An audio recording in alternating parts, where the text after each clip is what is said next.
আসসালামু আলাইকুম everyone, welcome back to my another video.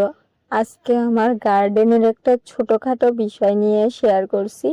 আমার গার্ডেনের এখন তেমন কোনো আপডেটই দিচ্ছি না, সামনে পাবেন আপনারা। তো আমার এই অপরাজিতা গাছটি অনেক ঝোপালো হয়ে গেছিল, আর নতুন কোনো শাখা পোশাখা বের হচ্ছিল না, ফুলও তেমন হচ্ছিল না, অনেক বীজ হয়ে গেছিল। মূলত আমি বীজগুলো সংরক্ষণ করার জন্যই গাছটা রাখছিলাম। তারপরে আমি ভাবলাম না, আজকে আমি ছাঁটাই করবোই। আমার গাছের অবস্থা ভালো না, আমার বীজের প্রয়োজন নাই, আমি ছাঁটাই করব।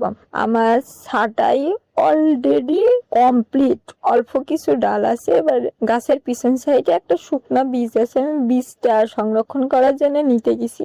দেখি ওই জায়গায় বল্লারটা, মানে আমার তো মনে হলো আমি মাথা ঘুরে মনে হয় পড়েই যাব। আমার মানে কি বলবো, আমার মাথাটা তো ঘুরছে, কি রে কি বলবো কিছু মাথায় আসছিল না, গা থরথর করে কাঁপছে। এটাই মনে হচ্ছে ওই বল্লাটা যদি আমার কামড়াতো, আমার কি অবস্থা হতো। আমি তো টুলের উপরে, উঁচু হাই টুলের উপরে দাঁড়িয়ে গাছটা কাটছিলাম, তো কামড়ালে কি হতো। এটা আল্লাহরই নিয়ামত, আল্লাহ আমার কামড়াতে দিইনি, ওদেরকে সতর্ক করেছে হয়তো বা। এই জন্য আল্লাহর কাছে অশেষ অশেষ অশেষ ধন্যবাদ যে আল্লাহ আমার এই বিপদটা দিইনি, কারণ এটার বিষ অনেক।